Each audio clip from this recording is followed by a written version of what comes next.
के चरणों में गिर गया और हाथ जोड़ करके कहने लगा, हे प्रभु आप कितने करुणा के सागर हैं, आपकी दया का कोई पार नहीं है। हे प्रभु आपने बहुत कृपा करी हम पर, बहुत। मैं इतना अवगुणी जीवन पर्यंत कामांध में, काम क्रोध आदि विकारों में लगा रहा, लेकिन आपकी कथा इतनी सरस, इतनी सरल, जो हृदय को, मन को और जीवन को पवित्र करने वाली। अगर प्रभु आप हमारे अवगुणों को देखते ना, तो कभी भी हमारा कल्याण नहीं हो सकता। मानो कह रहा हो क्या, ओ अगर नाथ देखोगे अवगुण हमारे, तो हम कैसे भाव से लगेंगे किनारे। अगर नाथ देखोगे अवगुण हमारे, नाथ देखोगे अवगुण हमारे, तो हम कैसे भाव से लगेंगे किनारे। अगर नाथ देखोगे अवगुण हमारे।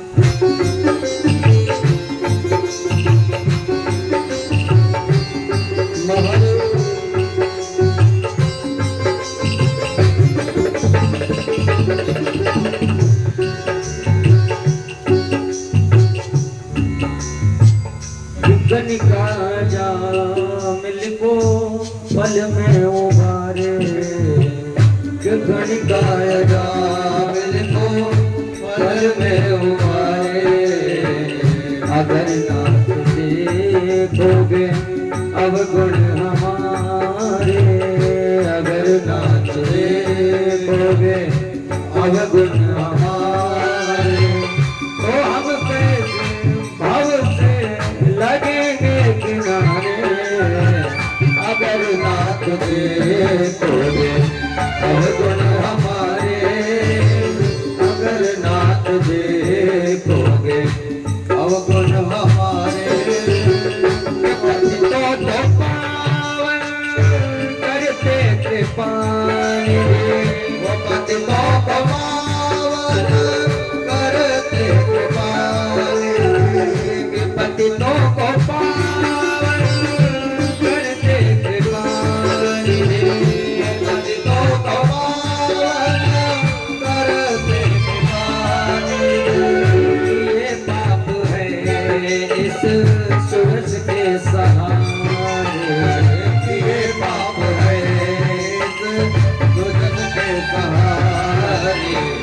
अगर नाथ देखोगे अवगुण हमारे, अगर नाथ देखोगे अवगुण हमारे, तो हम कैसे भाव से लगेंगे किनारे। अगर नाथ देखोगे अवगुण हमारे।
अगर नाथ देखोगे अवगुण हमारे, अगर नाथ देखोगे अवगुण हमारे, तो हम कैसे हमसे लगेंगे किनारे, अगर नाथ देखोगे अवगुण हमारे, अगर नाथ देखोगे अवगुण हमारे। जय हो।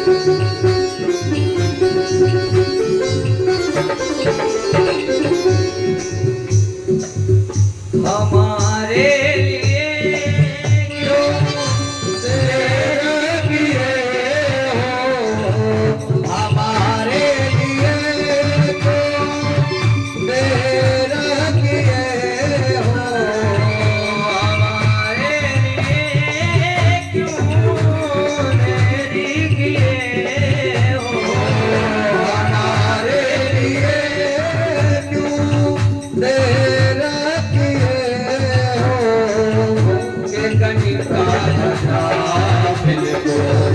फल में उबारे, गणिका जा मिलो फल में उबारे, तो हम कैसे हमसे लगेंगे किनारे, अगर नाथ देखोगे अवगुण हमारे, अगर नाथ देखोगे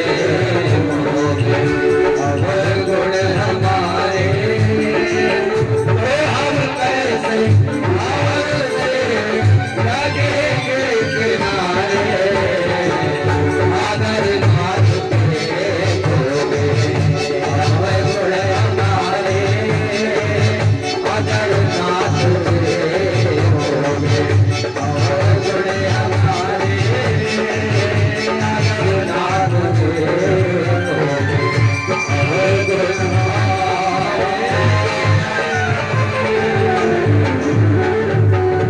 बोलिए शंकर भगवान की जय हो।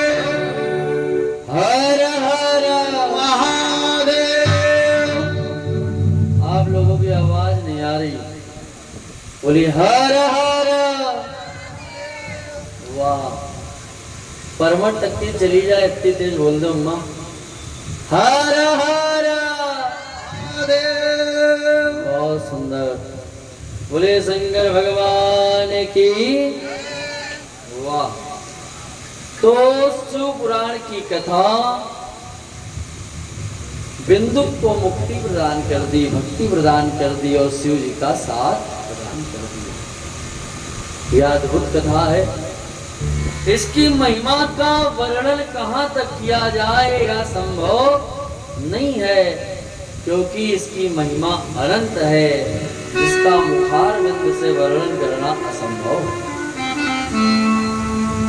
सूची महाराज कहते हैं, या इदं शृणुया भक्त्या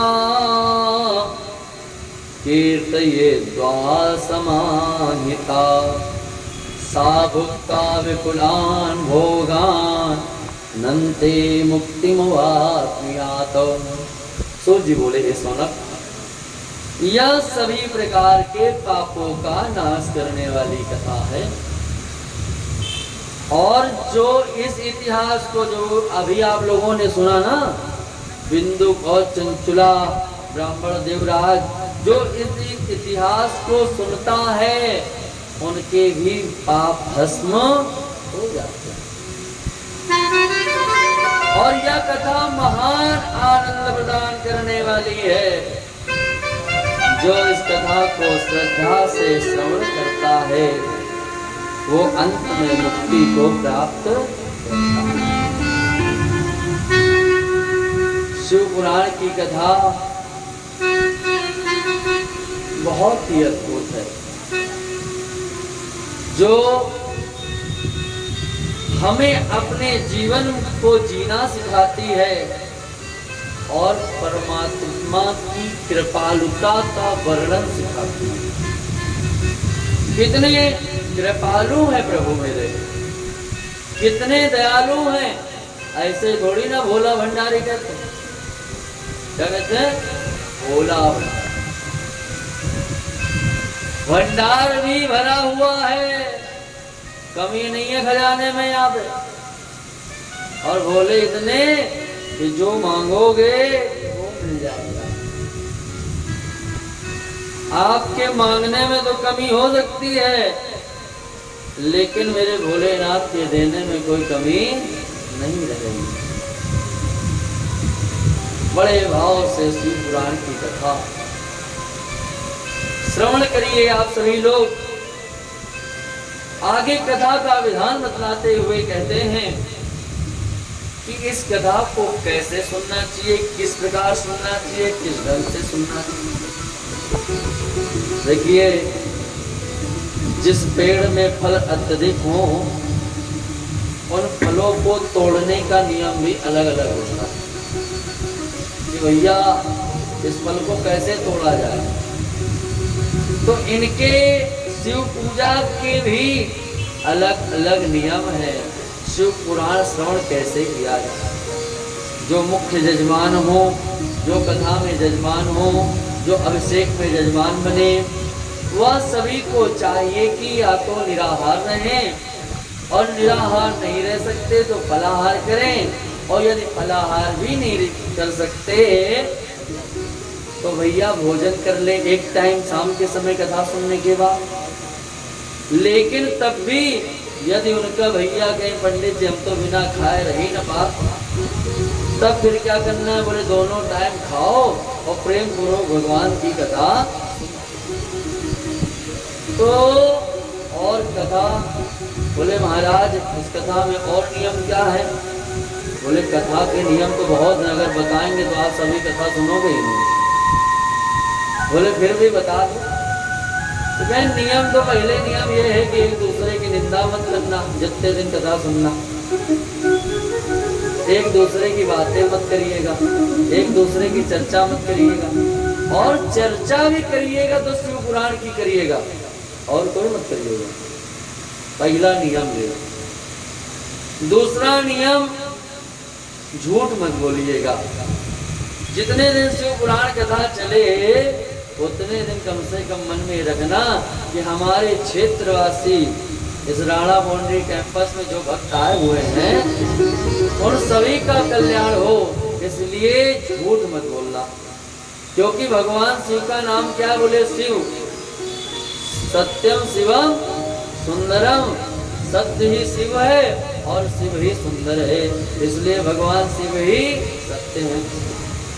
तो इसलिए 7 दिन तक की कथा, तो ऐसे 9 दिन की होती है, लेकिन ये कथा 7 दिन तक होगी, और एक दिन बढ़िया भव्य भगवान शिव का रुद्राभिषेक होगा।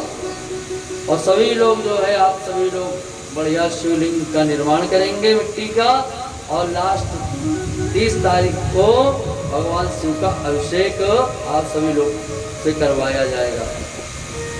बोलो हर हर महादेव। हर महादेव। इस बात को सुन के लग रहा प्रसन्न नहीं हो, थोड़ा तेज बोलो, हर हर महादेव। हर महादेव। देखो कितना शुभ अवसर प्राप्त हुआ। सावन का महीना, और वो भी अधिक मास पुरुषोत्तम सावन, पुरुषोत्तम सावन, और पुरुषोत्तम सावन में भगवान शिव की कथा सुनने का अवसर प्राप्त हो जाए। तो पुण्य नहीं है बहुत ज्यादा। हमको लगता है लोगों का पाप का घड़ा भरता, अब लोगों के पुण्य का घड़ा भर गया था। बोलो हर हर महादेव।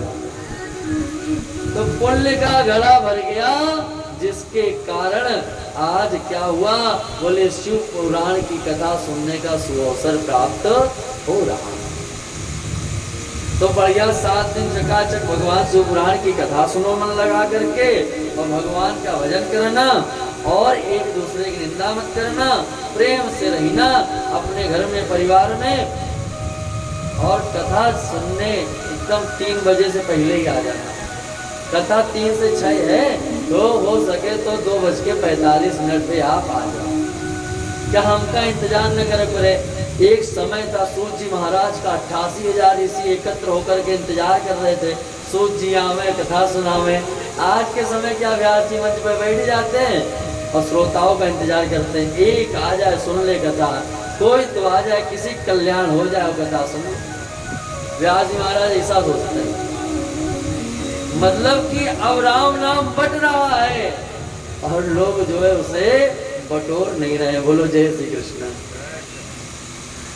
तो ये अवसर जो है मिला है, ये अवसर बार बार,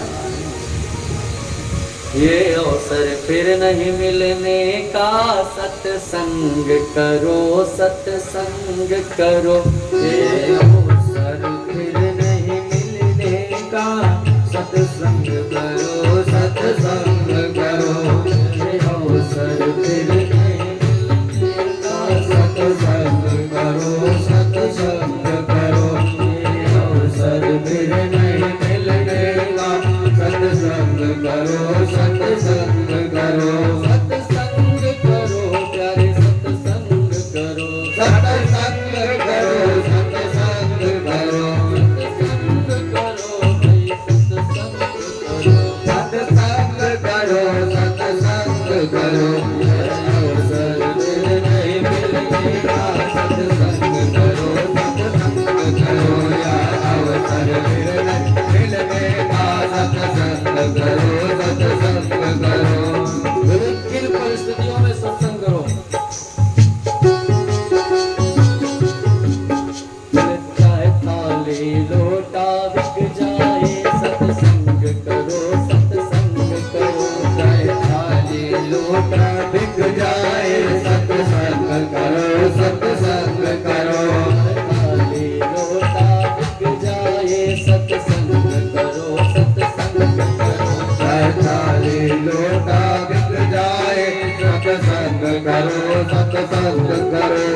अवसर फिर नहीं मिलने का, सत्संग करो सत्संग करो। या अवसर फिर नहीं मिलने का, सत्संग करो सत्संग करो। घर में अधिक बीमारी हो, प्रतिकूल चले नर नारी हो। चाहे तन में अधिक बीमारी हो, प्रतिकूल चले नर नारी हो। चाहे तन में अधिक बीमारी हो, प्रतिकूल चले नर नारी हो। चाहे तन में अधिक बीमारी हो, प्रतिकूल चले नर नारी हो। देखिए, चाहे इस शरीर में रोग लग जाए, बोले रोग कैसे कैसे हैं? बोले महाराज एक रोग नहीं है, बैठने के लिए कुर्सी चाहिए, गठिया बाई बहुत परेशान कर रही, गांठों में बहुत पीड़ा है, बहुत दर्द है, बैठने में तो दिक्कत है। 3 घंटा कथा सुनी हो और 3 घंटा कथा सुनबे जब हमें तो बैठे कैसे? तो पहले तो बैठे की व्यवस्था बढ़िया रखो। अच्छा देखो, 5 चीजें जो होती है तो कथा सुनने में मन लगता है, अन्यथा कथा सुनने में मन नहीं लगता। भाई का पहला क्या? बोले तन, शरीर सबसे पहले आता है। बढ़िया शरीर है, अच्छा है, ठीक है, कोई रोग नहीं है। हमको तो ऐसा लगता है 90% लोग बीमार रहते होंगे। आज के समय बच्चे भी बीमार, बूढ़े भी बीमार, जवान तो बीमार है बीमार। उनको तो प्रेम रोग। बोलो जय श्री कृष्ण। तो हर व्यक्ति रोगी हो गया। 5 प्रकार का रोग, और पहला रोग तन रोग। अब भैया शरीर सही है तो मन, बोले तन को संभाला तो कथा तक आ गए। और फिर उसके बाद क्या हुआ, बोले मन, फिर मन भाग रहा है। अरे भैया अभी जो है छोटू का जो है घर पहुंचना भी, छोटे के लिए खाना बनाना, ये काम करना भी, वो भी हमारे पति देव भी आने वाले, अरे बहुत काम है घर में, ये सब भी मन में विचार।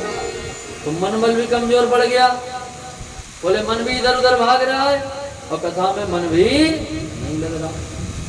तो पहले तो तन बल, और तन से मजबूत पड़े तो मन बल, और भैया मन कमजोर पड़ गया। बोले घर में पूजा 1 घंटा करे थे, धूप बत्ती दीपक दिखाए थे, और तो मन लागत नहीं पंडित जी। अब आप बताओ कथा मन लागी कि मन लागे, यही लिए हम लोग भजन गाए थे। मन लगाने के लिए ही जो है भजन गाया जाते हैं कि कहीं ना कहीं किसी ना किसी प्रकार श्रोताओं का मन लगेगा। तो पहला क्या, बोले तन, और दूसरा मन। बोले मन भी लग गया, फिर बोले तन बल भी काम आ गया, मन बल भी काम आ गया। फिर धन की चिंता, अरे भैया हो ही ना हो, कहूँ पंडित जी दान के लिए कह दें तो दिक्कत। बोले धन, धन की आवश्यकता, कहना ऐसा है जैबे कथा में फलो ले जाए पड़ी है और मिठाई ले जाए पड़ी, ऐसा है कथा राय। तन मन और धन, धन भी लगेगा। लेकिन शिव पुराण की कथा कहती है कि आप केवल तन और मन लेकर के आओ, धन की कोई आवश्यकता। बोले काहे, बोले भगवान को फल से मतलब है नहीं। बोल न खइबे लड्डू न बर्फी इमरती, और न पीवे हम पेप्सी कोला, हमें भांग गोला मंगाई दो। तो बाबा तो अपने सिर्फ भांग से ही विजया पत्र चढ़ा देना, बिल्व पत्र चढ़ा देना, अर्क धतूरा चढ़ा देना, मदार चढ़ा देना और तुलसी मंजरी चढ़ा देना, भगवान प्रसन्न। तो धन की भी आवश्यकता नहीं है। भगवान कितने दयालु हैं, पत्तों से रीझ जाते हैं, बिल्व पत्र अर्क धतूरा चढ़ा दो तो भी प्रसन्न।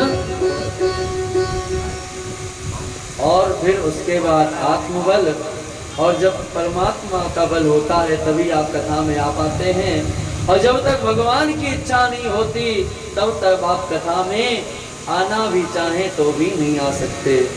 तो भगवान की मर्जी के बिना जब एक पत्ता नहीं हिलता है तो उनकी मर्जी से ही आप कथा में आओगे, कथा में बैठोगे और कथा को श्रवण करोगे, अन्यथा आप कथा सुनने के लायक भी नहीं हो। बोलो जय श्री कृष्ण। हर हर। सोच जी बोले, हे सौनक, अब मैं तुम्हें संपूर्ण फल की प्राप्ति के लिए शिव पुराण की कथा की विद्येश्वर संहिता का वर्णन करता हूँ। बोले वैसे शिव पुराण कथा करवाने में बहुत खर्च आता है। बोले कन्या के विवाह में जितना खर्च होता है उतना खर्च आता है, लेकिन जो भी श्रद्धा पूर्वक, भक्ति पूर्वक या निष्ठा पूर्वक इस कथा को श्रवण कर सकते हैं, क्योंकि धन से भी ज्यादा आपका हृदय लगना चाहिए। यदि हृदय पवित्र है कथा सुनने के लिए तो धन की भी कोई आवश्यकता नहीं है। आइए श्री शिव पुराण कथा प्रसार में श्री प्रथम विद्येश्वर संहिता में प्रवेश करते हैं। आदंत मंगलम जाता समान भाव मार्या, तमीस मज रामात्मा देवम पंचाननं प्रबल पंच विनोदशीलं संभावे मनस शंकर मम विकेशम।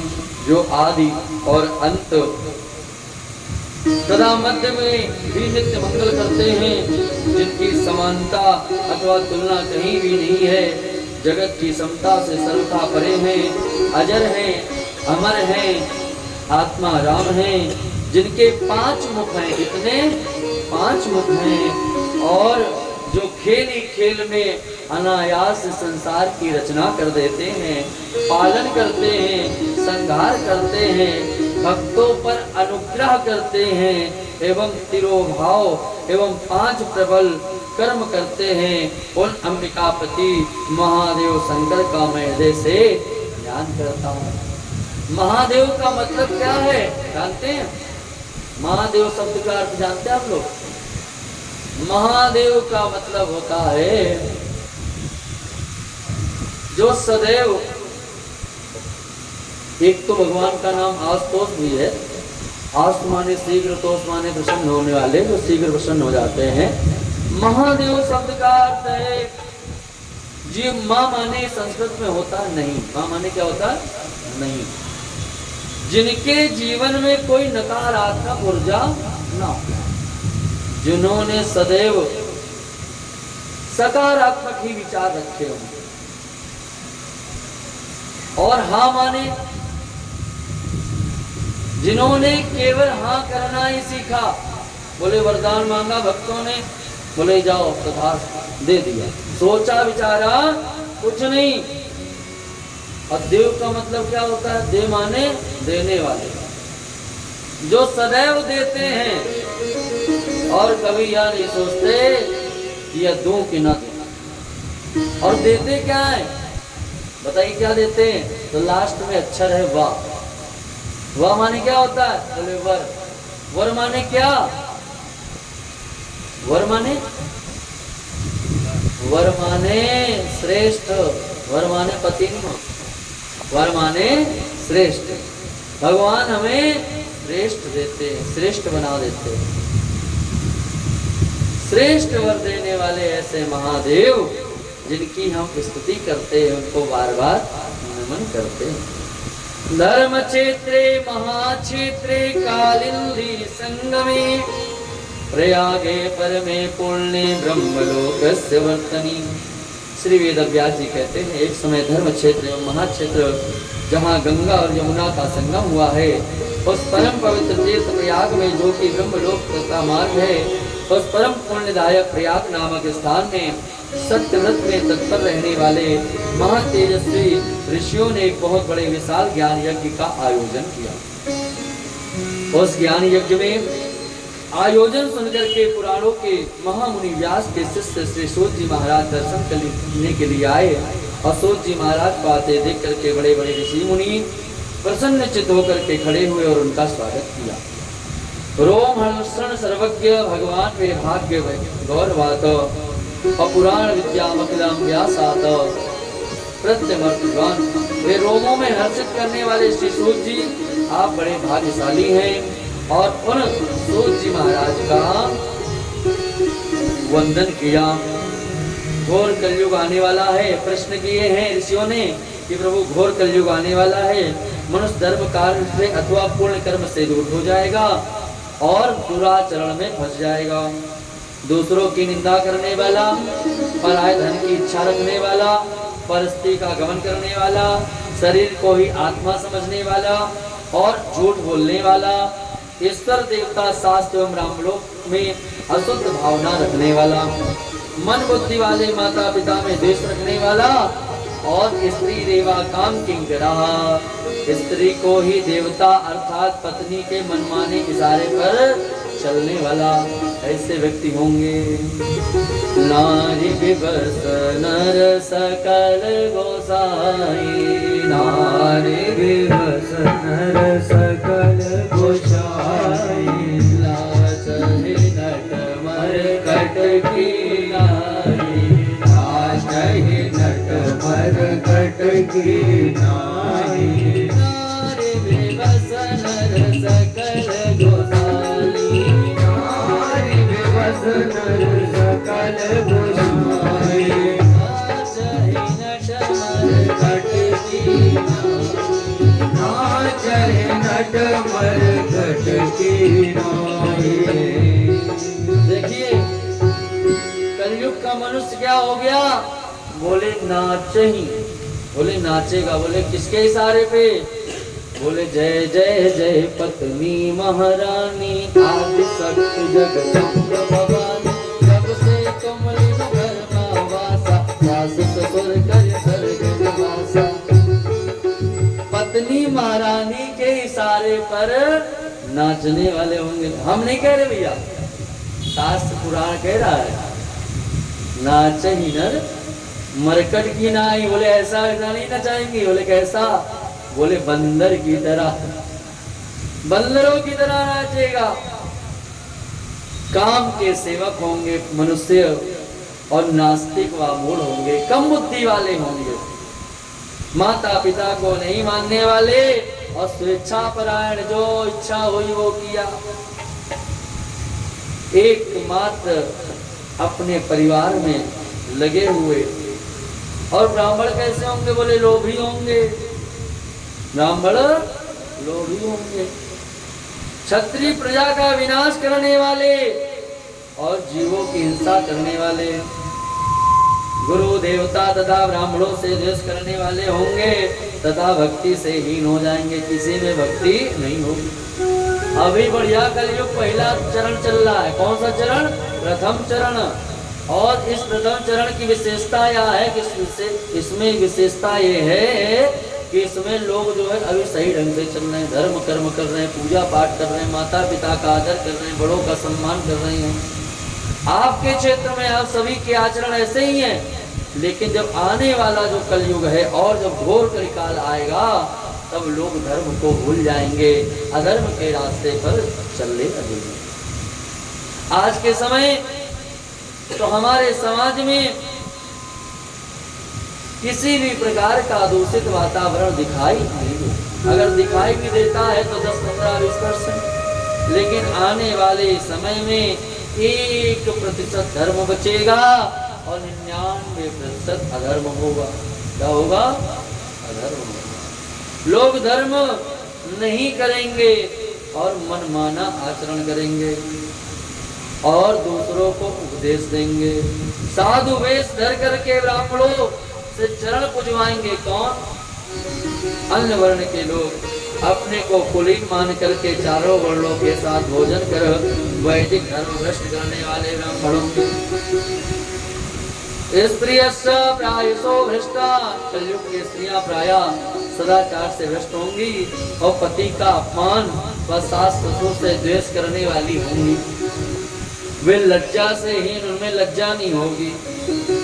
जिन स्वतंत्र भय बिगड़ही नारी, स्त्रियों का सतित्व तभी तक रहता है जब तक वे परतंत्र रहती हैं। और जहाँ स्वतंत्र हुई तहाँ उनका सतित्व नहीं रह पाता, नहीं टिक पाता। अतः घोर कलयुग में शील स्वभाव बहुत बुरा होगा। इनमें ये आचरण आ जाएंगे, गलत आचरण आ जाएंगे, चाहे स्त्री हो चाहे पुरुष हो, और सब में ऐसे आचरण आने वाले हैं जब घोर कलयुग आएगा। साधु भ्रष्टम साधवो वस्त्रे लोक्या हितकारिका गुरु स्मृत्वा स्नेहा वृच्चेत क्षमागतम। अब भैया सौनक ऋषियों ने कहा, महाराज इन कलयुग के प्राणियों का कल्याण कैसे हो? सूत जी महाराज कहते हैं, रुक जाओ थोड़ा गुरु जी की वंदना कर लें फिर बताते हैं। अब सूत जी महाराज गुरु जी का ध्यान करने लगे। गुरुर्ब्रह्मा गुरुर्विष्णु गुरुर्देव महेश्वरा गुरु साक्षात् परम ब्रह्म तस्मै श्री गुरुवे नमः। हमारे गुरु जी नीम करौली बाबा, बोले गुरुदेव भगवान की जय। जय जय नीम करौली बाबा, कृपा करो आवै सद्भावा। कैसे मैं तो स्तुति बखानो, नाम गाम कछु मैं नहीं जानू। हे प्रभु आपकी स्तुति हम कैसे करें, आपके बारे में कुछ जानते नहीं। इसीलिए हमारे धर्म शास्त्रों में कहीं भी यदि हाथ पकड़ा जाता है तो किसका? बोले गुरु का। चरण पकड़े जाते हैं तो किसके? बोले गुरु के। बहुत ही किस्मत वाले वे लोग होते हैं जिनको अच्छे सद्गुरु प्राप्त होते हैं। यदि आपके जीवन में कोई सद्गुरु हो तो समझ लेना आपने बहुत पुण्य कर्म किए, क्योंकि आपको सब कुछ मिल जाएगा लेकिन गुरु अच्छे मिलने वाले। अगर नहीं मिले हैं गुरु, यदि आपने गुरु नहीं किया है तो गुरु अवश्य करना, चाहे शैव संप्रदाय का कर लेना, चाहे नारायण संप्रदाय का कर लेना, कोई भी संप्रदाय का कर लेना, लेकिन एक बार जीवन में गुरु अवश्य करना। और भगवान के सामने जाना और क्या कहना, हो ऐसा कोई संत मिले, हो ऐसा कोई गुरु मिले, ओ मेरा तार प्रभु से जोड़े, ओ ऐसा कोई गुरु मिले, मेरा तार प्रभु से जोड़े कि ऐसा कोई संत मिले, तार प्रभु से जोड़े कि ऐसा कोई संत मिले, ओ ऐसा कोई संत मिले, कि ऐसा कोई गुरु मिले, कि ऐसा कोई संत मिले, कि ऐसा कोई गुरु मिले, मेरा तार प्रभु से जोड़े कि ऐसा कोई संत मिले, मेरा तार प्रभु से जोड़े कि ऐसा कोई संत मिले। जय हो श्री राम।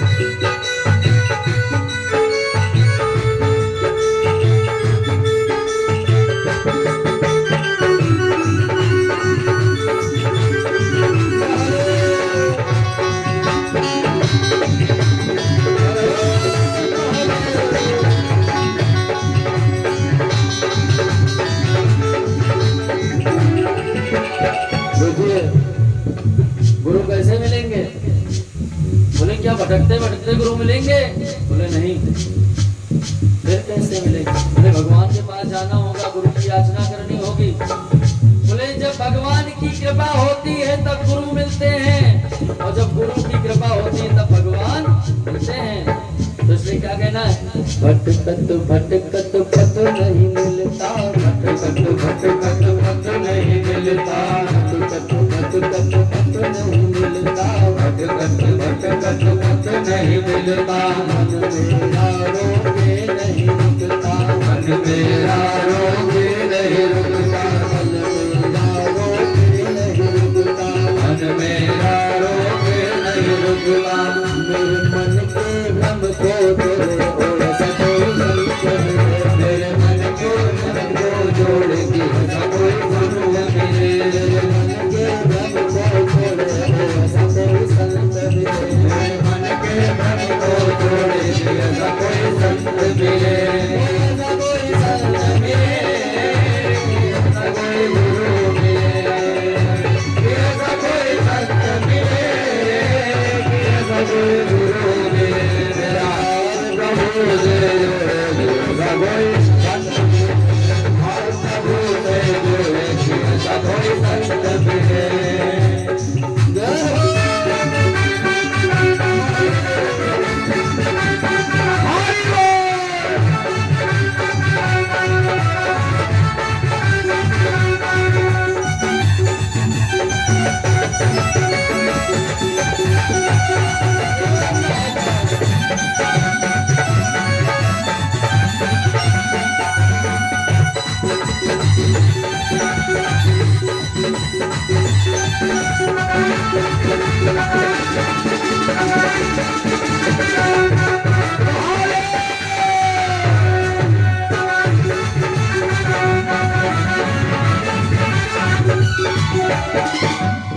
देखिए जब गुरु जीवन में आते हैं तो क्या होता है, बोले कैसा गुरु चाहिए, बोले जिंदगी भर हम लोग क्या करते हैं, माया माया माया माया माया माया माया में भटकते रहते हैं, माया मरी ना मन मरा, मर मर गए शरीर, आशा दृष्टा ना मरी, कह गए दास कबीर।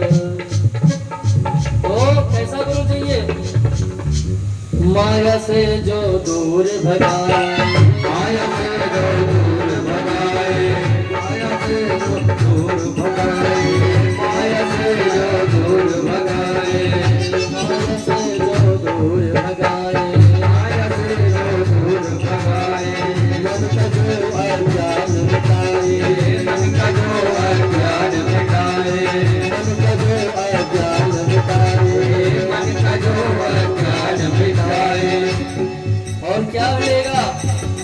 मुझे सद्गुण दे दे थोड़े, मुझे सद्गुण दे दे थोड़े, कोई गुरु मेरे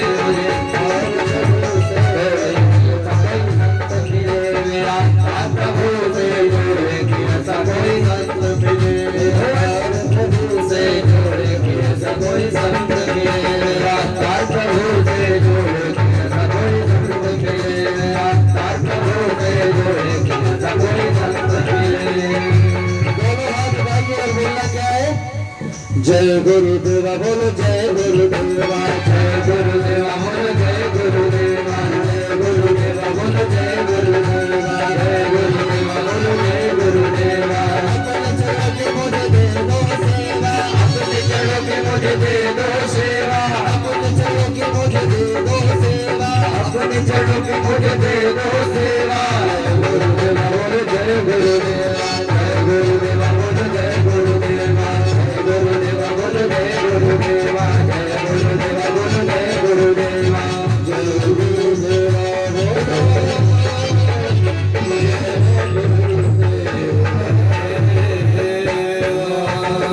शंकर भगवान की जय हो। हर हर महादेव। प्यारे बंधुओं, सब कुछ मिल जाए, सब कुछ मिल जाए, ना मिलना समझना, लेकिन जिस दिन गुरु मिल जाए समझ लेना सब कुछ मिल गया। तो गुरु मिलना अति आवश्यक है, क्योंकि गुरु मिलने से ज्ञान मिलेगा और ज्ञान मिलने से परमात्मा मिलेगा। इसलिए हमें अपने जीवन में गुरु के उपदेश का, गुरु के मंत्रों का और गुरु के वचनों का पालन करना चाहिए। जो गुरु के मंत्रों का, गुरु के वचनों का पालन करते हैं वह सदैव प्रसन्न रहते हैं। कल आप लोगों के लिए एक प्रश्न है, आप लोग हमें बताइएगा कि गुरु पिता क्यों होता है। ये ढूंढ करके लाइएगा और इसकी व्याख्या भी दीजिएगा, गुरु पिता क्यों, है ना। एक एक पन्ना लिख करके दीजिएगा कागज पेन में कि गुरु को पिता क्यों माने। इसके ऊपर एक बहुत ही अच्छी व्याख्या की गई है, मैं आपको कल सुनाऊंगा उसके बारे में कि गुरु को पिता क्यों माने। तो गुरु को पिता मानना चाहिए, माता मानना चाहिए। गुरु ही सर्वस्व है और बिना गुरु के ज्ञान और बिना गुरु के परमात्मा हमें कुछ भी प्राप्त नहीं हो सकते हैं। आज सूत जी महाराज कथा सुनाने लगे। सूत जी बोले, हे सौनक, जो व्यक्ति श्रवणादि कार्यों में असमर्थ है वह भगवान शिव के लिंग एवं मूर्ति की स्थापना कर उसके विविध राजोपचार से पूजा करे और इस समय से वह मोक्ष प्राप्त कर लेता है। बड़े बड़े सिद्ध एवं तपस्वी भी लिंग अर्चन करने से, भगवान शिव के लिंग की पूजा करने से मोक्ष की प्राप्ति कर लेते हैं। वेद मात्रे तो सर्वत्र पूजन्ते देवतागणा, लिंगे वेरे च सर्वत्र कथम संपूजते शिवा। हे सूर्य, सभी देवताओं की पूजा तो प्रतिमा में होती है, परंतु भगवान शिव की पूजा सर्वत्र मूर्ति में तथा लिंग में दोनों में ही होती है। सूर्य बोले, हे ऋषियों, तुम्हारा यह प्रश्न अति उत्तम है, पवित्र है। इसका समाधान भगवान महादेव जी ही कर सकते हैं और कोई नहीं कर सकता। फिर भी मैं शिव जी के द्वारा कहा गया जैसा अपने गुरुदेव से सुना उसी तरह क्रमशः वर्णन करूंगा। एक शिव ही ब्रह्म रूप होने से निराकार कहे गए हैं। भगवान शिव का लिंग कैसा, बोले निराकार है, बिंदुकार है और इसका ही चिंतन करने से ब्रह्मवृंद खुल जाता है। कभी आप जो है ब्रह्म के चिंतन करना ना, जैसे कि शिव महापुराण में तो बहुत सारा वर्णन है, यदि मैं आपको शिव पुराण सुनाने बैठूं तो 2-3 महीने लग जाएंगे। 24,000 श्लोक हैं, तो गैप कर करके कुछ श्लोक नहीं सुनाते, कुछ श्लोक सुनाते हैं, तो ऐसा कर करके ही पूरा शिव पुराण सुनाया जाता है। तो जो शिव पुराण में महत्व है शिवलिंग का,